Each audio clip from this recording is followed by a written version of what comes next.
शकीला ने अपनी सगी बेटी को बहुत प्रताड़नाएं दी, खूब प्रताड़ित किया और शकीला की प्रताड़नाओं से तंग आकर शकीला की बेटी मीनाज ने आत्महत्या कर ली। किसी की ज़िंदगी की पूरी कहानी को केवल एक वीडियो में समेट देना मुश्किल है, नामुमकिन नहीं। आज मैं आपके लिए बॉलीवुड का अरबी चेहरा नाम से मशहूर एक्ट्रेस शकीला की ज़िंदगी की पूरी कहानी लेकर आया हूँ। शकीला जो ईरान की राजकुमारी थीं, उन्हें अपना तख्त छोड़कर, जान बचाकर ईरान से भागकर भारत क्यों आना पड़ा? किसने शकीला के दादा दादी और शकीला की सगी माँ का कत्ल कर दिया? दादा दादी और माँ की हत्या के बाद ईरान की राजकुमारी शकीला कैसे बन गई बॉलीवुड की टॉप अदाकारा? कैसे शकीला की अपनी सगी बेटी ने शकीला को शकीला के ही घर से निकाल कर भगा दिया? क्यों शकीला पर लगा अपनी ही बेटी की हत्या का आरोप? कैसे अस्पताल में डॉक्टरों की वजह से शकीला की जान चली गई? इन तमाम सवालों के जवाब आपको मिलेंगे सिर्फ इस एक वीडियो में। तो चलिए शुरू करते हैं। शकीला का जन्म 1 जनवरी सन 1935 को ईरान में हुआ। बहुत कम लोगों को मालूम है कि शकीला का असली नाम शकीला था ही नहीं। शकीला का असली नाम था बादशाह बेगम। शकीला के अब्बू और उनकी अम्मी के नाम के बारे में कहीं कोई जानकारी नहीं मिलती। रिपोर्ट्स के मुताबिक शकीला ईरान के राज परिवार यानी शाह परिवार से ताल्लुक़ रखती थीं और शकीला के अब्बू ईरान के शाह यानी राजा थे और शकीला समूचे ईरान की शहजादी यानी राजकुमारी थी। मगर शकीला के जन्म के कुछ समय बाद ही ईरान के राजमहल में ईरान के तख्त को पाने के लिए षड्यंत्र रचे जाने लगे और इन्हीं षड्यंत्रों के तहत शकीला के दादा दादी और शकीला की माँ का कत्ल कर दिया गया। अब शकीला के अब्बू को अपने से ज़्यादा अपनी तीनों बेटियों शकीला और उनकी दोनों बहनों नूर और नसरीन की चिंता थी। इसीलिए शकीला के अब्बू अपनी तीनों बेटियों शकीला, नूर और नसरीन को लेकर अपनी बहन यानी शकीला की बुआ फिरोजा बेगम के साथ चुपचाप बिना किसी को बताए ईरान से भागकर अफ़गानिस्तान होते हुए भारत आ गए और बम्बई में बस गए और पैसों के लिए कोई छोटा मोटा धंधा करने लगी। शकीला जो कि ईरान की राजकुमारी थी, अब वो बम्बई में एक निम्न वर्ग की ज़िंदगी जी रही थी। यही इतनी बड़ी बदकिस्मती की बात। और बदकिस्मती की इम्तिहान तो तब हो गई जब बम्बई में बसने के कुछ ही दिनों बाद शकीला के अब्बू की एक दुर्घटना में मौत हो गई। अब परिवार में खर्चे की समस्या आ गई। शकीला की बुआ फिरोजा बेगम एक शहजादे से प्यार करती थी। उसी शहजादे के साथ उनकी शादी भी तय थी। मगर ईरान के राजमहल में ईरान के तख्त को पाने के लिए जो षड्यंत्र चल रहा था, उसी षड्यंत्र के तहत उस शहजादे की भी हत्या कर दी गई। लिहाजा शकीला की बुआ फिरोजा बेगम ने तय कर लिया कि अब वो आजीवन शादी ही नहीं करेंगी, ज़िंदगी भर कुंवारी रहेंगी और अपनी तीनों भतीजियों का पालन पोषण करेंगी। शकीला को फिल्मों में हमेशा से रुचि नहीं थी। फिल्मों में शकीला को रुचि ही होने लगी उनकी बुआ फिरोजा बेगम की बदौलत। चूँकि शकीला की बुआ फिरोजा बेगम को फिल्में देखना बहुत अच्छा लगता था। अक्सर फिल्में देखने जाया करती थी और जब भी फिरोजा बेगम फिल्में देखने जाती थी तो अपनी तीनों भतीजियों शकीला, नूर और नसरीन को भी साथ लेकर जाती थी। इस बात की जानकारी नहीं मिलती कि शकीला की बुआ फिरोजा बेगम का परिचय बॉलीवुड के उस ज़माने के मशहूर डायरेक्टर AR करदार के साथ कैसे हो गया था। मगर ये तथ्य मिलता है कि शकीला की बुआ फिरोजा बेगम का मशहूर डायरेक्टर AR करदार के साथ बड़ा अच्छा परिचय था।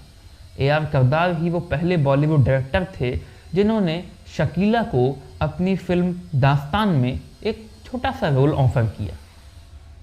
बादशाह बेगम ने अपने स्क्रीन नेम शकीला के तौर पर 14 साल की उम्र में सन 1949 में रिलीज़ होने वाली फिल्म दास्तां से एक चाइल्ड एक्ट्रेस के तौर पर अपना डेब्यू किया।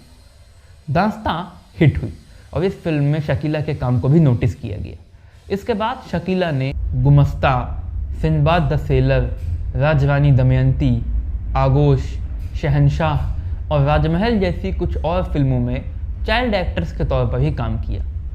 सन 1954 में मशहूर डायरेक्टर गुरदत्त ने अपनी फिल्म आर पार में शकीला को पहली बार एक एडल्ट एक्ट्रेस के तौर पर रोल दिया। फिल्म आर पार में शकीला ने गुरदत्त की दूसरी औरत का किरदार निभाया। फिल्म आर पार में शकीला पर एक गाना फिल्माया गया था, बाबूजी धीरे चलना। ये गाना बहुत मशहूर हुआ था। फिल्म आर पार में शकीला ने मशहूर एक्टर जॉनी वॉकर के साथ काम किया था और फिल्म आर पार में शकीला की छोटी बहन नूर ने भी एक बहुत ही छोटा किरदार निभाया था। फिल्म आर पार के सेट पर ही शकीला ने अपनी बहन नूर को जॉनी वॉकर से मिलवाया। जॉनी वॉकर और शकीला की छोटी बहन नूर की आंखें मिली, फिर दिल मिले, दोनों को एक दूसरे से मोहब्बत हो गई और जॉनी वॉकर ने शकीला की छोटी बहन नूर से शादी कर ली। इस तरह से जॉनी वॉकर शकीला के जीजा बन गए। शकीला की बुआ फिरोजा बेगम ही एक मैनेजर के तौर पर शकीला का कैरियर मैनेज कर रही थी। फिरोजा बेगम नहीं चाहती थी कि शकीला फैंटेसी फिल्मों की हीरोइन के तौर पर टाइपकास्ट हो जाएं। इसीलिए उन्होंने फिल्म अली बाबा और 40 चोर में हीरोइन के तौर पर काम करने के लिए शकीला की फीस के तौर पर प्रोड्यूसर के सामने 10,000 रुपये की मांग रखी। उस ज़माने में 10,000 रुपये बड़ी रकम हुआ करती थी। शकीला की बुआ ने ऐसा इसलिए किया था क्योंकि उन्हें लगा था कि अब प्रोड्यूसर 10,000 रुपये की बात सुनकर शकीला को अपनी फिल्म में हीरोइन के तौर पर कास्ट करने का विचार छोड़ ही देगा। मगर वो प्रोड्यूसर शकीला को अपनी फिल्म में हीरोइन के तौर पर कास्ट करने के लिए इस कदर पागल था कि उसने 10,000 रुपये की फीस देना कबूल कर लिया। लिहाजा शकीला ने फिल्म अली बाबा और 40 चोर में काम किया। ये फिल्म सुपर डुपर से भी ऊपर हिट हुई, मगर वही हो गया जिसका शकीला की बुआ फिरोजा बेगम को डर था। फिल्म अली बाबा और 40 चोर के रिलीज़ होने के बाद शकीला फैंटेसी फिल्मों और बी ग्रेड माइथोलॉजिकल फिल्मों में हीरोइन के तौर पर टाइपकास्ट हो गई। इसके बाद शकीला ने लाल परी, वीर राजपूतानी, रूप कुमारी, आगरा रोड, अल हिलाल और हातिम ताई जैसी फिल्मों में काम किया और शकीला को बॉलीवुड का अरबी चेहरा कहा जाने लगा। सन 1957 में शकीला ने किशोर कुमार के अपोजिट एक फिल्म में काम किया जिस फिल्म का नाम था बेगुनाह। ये फिल्म सन 1952 में रिलीज़ होने वाली Hollywood film knock on would की कार्बन कॉपी थी। इसी वजह से फिल्म नॉक ऑन वुड के प्रोड्यूसर्स ने फिल्म बेगुनाह की रिलीज़ को रोकने के लिए कोर्ट में केस कर दिया और वो केस जीत भी गए। लिहाजा रिलीज़ होने के 10 दिन बाद सेंसर बोर्ड ने फिल्म बेगुनाह को बैन कर दिया और फिल्म बेगुनाह के सारे नेगेटिव्स जला दिए गए। ये वो समय था जब पूरे बॉलीवुड में शकीला और मशहूर एक्ट्रेस वहीदा रहमान की दोस्ती के चर्चे हुआ करते थे। कभी शकीला और वहीदा रहमान साथ साथ बीच पर घूमते हुए दिखाई देते तो कभी ताज होटल में साथ साथ लंच करते दिखाई देते। सन 1963 में रिलीज़ होने वाली फिल्म उस्तादों के उस्ताद शकीला की बॉलीवुड में आखिरी फिल्म साबित हो गई, क्योंकि इसी फिल्म की शूटिंग के दौरान शकीला की ज़िंदगी में पहले प्यार की एंट्री हुई और शकीला ने उससे शादी कर ली। अब कुछ मीडिया रिपोर्ट्स के मुताबिक शकीला के पति का नाम था YM एलायस और कुछ मीडिया रिपोर्ट्स के मुताबिक शकीला के पति का नाम था जॉनी बार्बर। कुछ मीडिया रिपोर्ट्स के मुताबिक शकीला के पति का फिल्मों से दूर दूर तक कोई लेना देना नहीं था, वो एक बिजनेसमैन थे। और कुछ मीडिया रिपोर्ट्स के मुताबिक शकीला के पति एक NRI फिल्म डिस्ट्रीब्यूटर थे। शकीला ने शादी के बाद भारत छोड़ दिया। अब अधिकतर मीडिया रिपोर्ट्स के मुताबिक शकीला UK चली गई, मगर जैसा कि बॉलीवुड की मशहूर हीरोइन और शकीला की पक्की दोस्त वहीदा रहमान बताती हैं, शकीला जर्मनी चली गई। मगर उनकी ये शादी ज़्यादा दिनों तक टिक नहीं पाई। अपने पति से अलग होकर शकीला वापस मुंबई आ गई। मुंबई आने के बाद सबको लगा कि शकीला फिल्मों में वापसी करेंगी, मगर उन्होंने एक अफ़गानी आदमी से शादी कर ली। इस अफ़गानी आदमी के नाम के बारे में कहीं कोई जानकारी नहीं मिलती। हाँ, ये जानकारी मिलती है कि ये अफ़गानी आदमी भारत में कंसुलेट जनरल यानी महावाणिज्य दूत था। इस अफ़गानी आदमी से शकीला को एक बेटी हुई जिसका नाम शकीला ने रखा मीनाज। सन 1991 की बात है जब शकीला मरीन ड्राइव पर स्थित मशहूर बिल्डिंग गोविंद महल में रहा करती थी।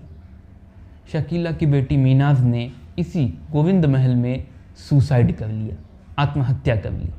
अपनी बेटी मीनाज के मरने के कुछ दिनों बाद शकीला गोविंद महल छोड़कर अपने बांद्रा वाले घर में चली गई, शिफ्ट हो गई। बस अब लोगों में तरह तरह की अफवाहें फैलने लगी।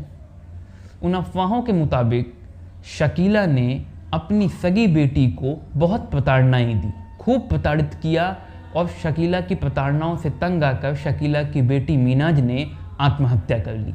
कुछ लोग तो इसे और बढ़ा चढ़ाकर बताने लगे।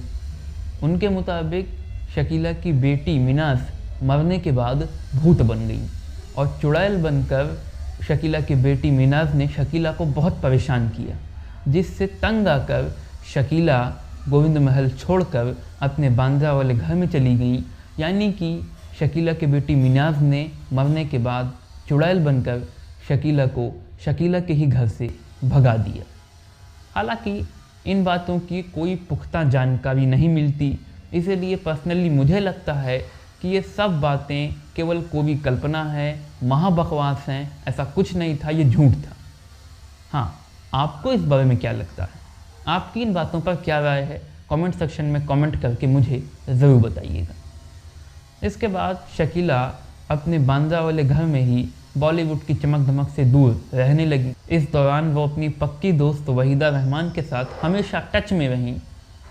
साल 2017 आते आते शकीला की किडनी खराब हो चुकी थी, वो डायबिटिक पेशेंट भी हो चुकी थी, उन्हें सांस लेने में भी कुछ दिक्कतें आने लगी थी। 20 सितंबर 2017 की शाम शकीला को एक मैसिव हार्ट अटैक पड़ा, जिसके बाद उनके घर वाले उन्हें लेकर एक नज़दीकी निजी अस्पताल गए, जहां पर डॉक्टर्स ने शकीला को एडमिट करने से ही मना कर दिया।